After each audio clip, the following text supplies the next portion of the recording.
So yun no, so kamusta po mga ka-Streetwise? Ako po si Takero Miyamoto at welcome po sa aking munting channel. So mga ka-Streetwise no, mark your calendar. September 18, 2024, Miyerkules. So iimbestigahan po ng House ng Kongreso yung budget ni Sara Duterte. Yung kung paano niya ginastos, paano niya winaldas, kung paano niya sinayang yung pera ng taong bayan. Ito po ay pamumunuan ng Committee on Good Governance and Public Accountability. Okay, so pag-usapan natin yan mga kababayan. So nagsimula kasi ito lahat mga ka-Streetwise no. Na akala ko nga hindi na mangyayari ito eh, pero ito malaking ano to eh, malaking development ito eh. So nagsimula ito mga kababayan dun po sa pambabastos po ni Sara Duterte sa House hearing sa budget niya. 'Di ba? So para makuha natin yung narrative mga kababayan, ito pakita ko sa inyo. Bale, ito ay punta natin yung balita from TNT, Abante. Okay? So ginawang paggastos ng OVP kakalkalin ng Kamara. Okay, di ba? So sabi dito, di ba, magsasagawa ng investigasyon ang House Committee on Good Governance and Public Accountability kaugnay ng ginawang paggastos ng pondo ng Office of the Vice President OVP batay sa kalendaryo ng Kamara de Representantes. Ang pagdinig ay sasagawa sa Miyerkules, September 18 sa People's Center sa Batasan Complex. O, di ba? Ang investigasyon ay bunsod ng privilege speech ni Manila Representative Rolando Babillariano noong September 3 na may titulong Asserting the Power of the Purse of Congress. Okay. So kasi mga kababayan, no, alam naman po natin kung gaano kabastos itong si Sara Duterte. Doon po sa budget hearing. Isipin mo, di ba? Hihingi ka ng budget sa 2025. Tapos ayaw mo pag-usapan kung paano mo ginastos yung pera. At saka, scripted na nga yung sagot, hindi niya pa memorize. At malinaw naman doon mga kababayan no, na talagang pambabastos po ang ginawa ng ating Vice Presidente. Kahit anong sabihin pa ng mga DDS na tama lang ang ginawa ni Sara Duterte, okay lang yung ginawa ni Sara Duterte, pero it doesn't work that way. Kasi magkakaroon tayo ng president eh. So, ang point kasi dito mga kababayan, kung palalagpasin po ito ng Kongreso natin, posible pa po itong maulit sa susunod. So parang president kaya yung tawag dito. 'Di ba? Oh, kung nagawa pala ni Sara Duterte dati at hindi naman siya kinastigo ng Kongreso, na trabaho naman talaga ng Kongreso na usisain yung budget ng isang ahensya ng gobyerno. So mangyayari po ito sa iba. Gagayahin po ito ng iba. 'Di ba? In the future. Malay mo magkaroon na naman tayo ng isang sinto-sintong politician or public officials. So, magiging president po yung ginawa ni Sara Duterte. Di ba? Si Sara Duterte nga, pinalagpas ninyo. Bakit ako hindi? Di ba? So, continue natin So, sabi pa dito.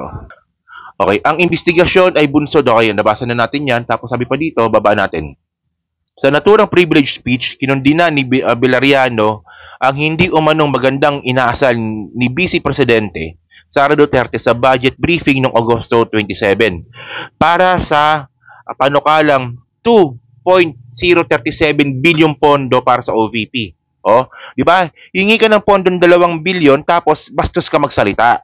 Oh. Pondo ng bayan 'yan, kaya nga mayroong budget hearings. Totoo naman, di ba? Kaya para malaman ng madlang people talaga kung paano ginagastos ng mga opisina ng gobyerno ang pondo ng bayan na pinagkatiwala sa kanila, sabi ni Villarreano. Okay. So, ibig sabihin mga kababayan, nagsimula po itong lahat, itong mangyayaring investigasyon sa September 18 dahil po sa privilege speech nga po ni Congressman Villarreano, di ba?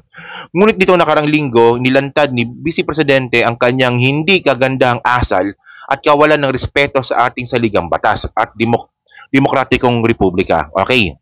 Ayun nga yung point mga ka-Streetwise. 'Di ba?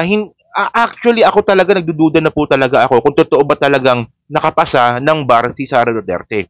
Kasi ito po Basic Law 101 po 'yan. Hindi naman ako nag-aral ng abogasya, pero ito po yung mga basic rule of law na ang Kongreso po ay may karapatan to scrutinize at saka alung-halongkatin yung budget po ng isang ahensya ng gobyerno. Bilang isang abogado, dapat alam mo yan. Bilang isang abogado, dapat alam ni Sara Duterte na ganun po talaga yung proseso. So ito po ay pambabastos po sa proseso. Di ba? Kasi akala ko ba ang gusto ng mga Duterte, protect the Constitution. Parte ng Constitution ito . Bakit kayo yung unang ng bastos? 'Di ba? So ngayon mga ka-streetwise, no? Okay. So actually, nakita ko 'to. Saan ba 'yon? Pinasa sa akin 'to eh. Ito. So bale, nung tininan po natin yung schedule po ng Kongreso ng House sa September 18, ito talaga. Government, good government and public accountability, 10 a.m. So confirm mga kababayan, no? So alas 10 ng umaga sa September 18, ito na po 'yon. 'Di ba? Meron sila ngayong ano to, live stream. Okay. Alas 10 ng umaga, People Center to be live stream on the official Facebook page of House of Representative. So ibig sabihin ng mga kababayan, live po natin mapapanood po ito. 'Di ba? So kayo ba hindi pa natutuwa diyan? Okay, yan. So ito yung letter. Yan siya na, sa Facebook ko lang kinuha. Ito po yung letter ng mga kababayan. Okay. Invitation letter po, no? So basahin na lang po natin, no? So, Committee on Good Governance, Good Government and Public Accountability. So, si Mr. Acosta, no? Dear Mr. Acosta, okay. The committee will conduct an initial deliberation with preliminary determination on privilege speech. So, ito yung privilege speech nga po ni Rolando Valeriano, yung sinasabi nga natin kanina. Okay? So, sabi dito, di ba? The committee requests you or your duly authorized representative attendance on September 18, 2024, 10 a.m. in the People's Center at the House of Representatives, Quezon City. Your presence is necessary to provide clarifications on the Office of the Vice President budget utilization from your assumption of office up to present, including questions on the subject programs and or beneficiaries of the said projects program in the satellite office and other related matter. Okay. So, yan mga kababayan. Okay. So ngayon mga ka-streetwise, no, invited po ngayon yung pinaka-head ng satellite office, 'di ba? Pangasinan office, no, Pangasinan satellite office ng OVP. Kasi 'di ba maraming satellite office yung Vice President, 'di ba? I think 14 ata or 12, no, sa buong Pilipinas. Okay. So ngayon, invited po itong, alam ko maraming invited dito pero malamang isa siya sa mga invited. So kailangan niya pumunta kasi mako-contempt siya dito, baka makulong pa 'to. 'Di ba? Baka ipakulong ng Kongreso ito. So ngayon ang tatanungin dito, ano ba sinabi dito? Yung tatanong dito is yung assumption of the present including questions on the project programs and or beneficiaries of the said project. Okay. Kasi mga ka-streetwise, no, alam naman po natin na itong mga satellite office po ni Sara Duterte, diyan po pinapadaan yung mga vote buying. Yung mga suhol. Okay, yung or in short yung ayuda. Okay. So ngayon may mga question ngayon dito po sa Office of the Vice President sa mga satellite offices niya kung saan napunta yung pondo, kung kanino binigay, kung sino yung beneficiaries, kasi mukhang questionable po talaga doon. Doon po talaga nagsimula yung sinasabing korupsyon ni Sara Duterte. At tandaan natin mga kababayan, bukod po sa confidential fund, 'di ba, na 70 million mahigit na discrepancy, ang dami pong discrepancy na nakita po yung COA sa paggastos nga po ng pera ni Sara Duterte. So ito pa 'yon.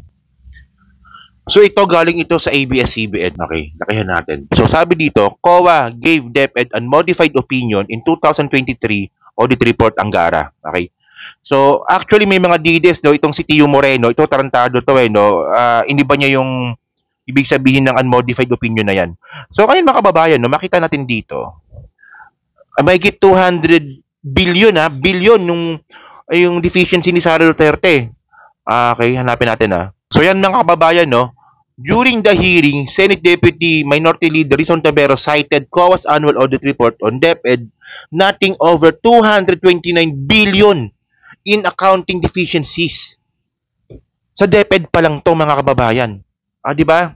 So nung hinawakan po ni Sara Duterte yung DepEd, base po sa COA report, meron pong 229 billion yung may problema, pera ng taong bayan yan. At bukod pa po dito, yung pera pa po na sinasabing questionable sa Office of the Vice President.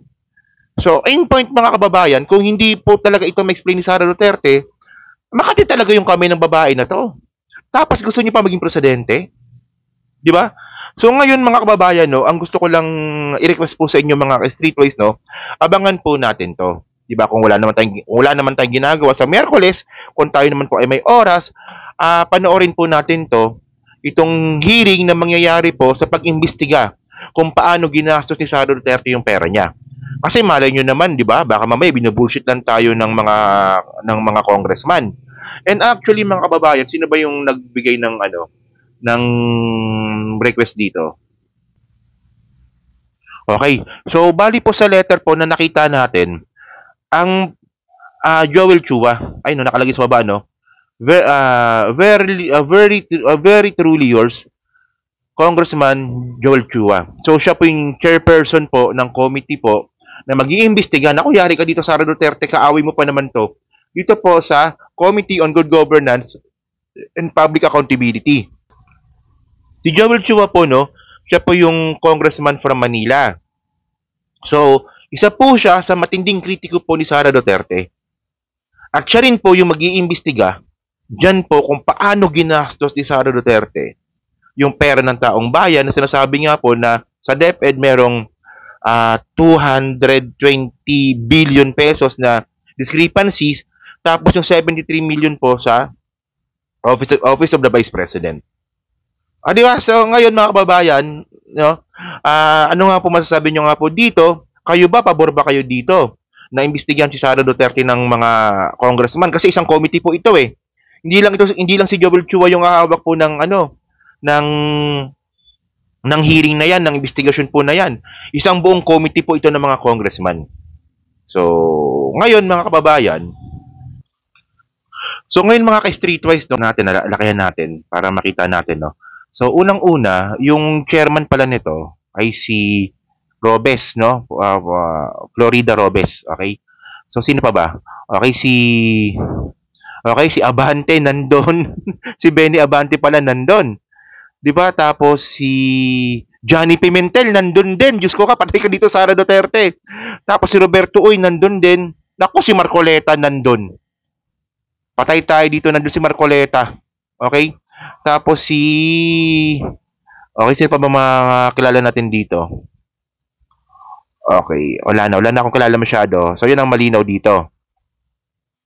Okay. So, si Ramon Gutierrez nandun. Siyempre, nandun din si Ramon Gutierrez. Okay? So, ayan. Okay. So, yun mga babayan. So, importante, di ba? Ang importante na doon si Marcoleta. So, lalong ma-expose po yung katangahan ni Marcoleta dito. So, may content na naman tayo nito. So, yun mga ka-streetwise. So, kayo po, ano pong masabi nyo nga po dito sa gagawin pong hearing ni Sara Duterte sa budget kung paano niya nga ito nilustay, ginasta at sinayang sa September 18. So, ano? So, yun. Kayo ba, panonoodin niyo ba to? Di ba, ako nagulat talaga ako, kasama pala si Marcoleta dito. Diyos ko, okay. So, yun mga kababayan. So, ayun, sa Team Replay, no, pamasabi nyo po sa content natin ngayon. At syempre, pa-like, pa-subscribe, and then kung hindi naman kalabisan, pa-share na rin po ng video po na to. So, maraming salamat sa inyo lahat. Kita na lang ulit tayo sa susunod na video. Thank you po. Salamat.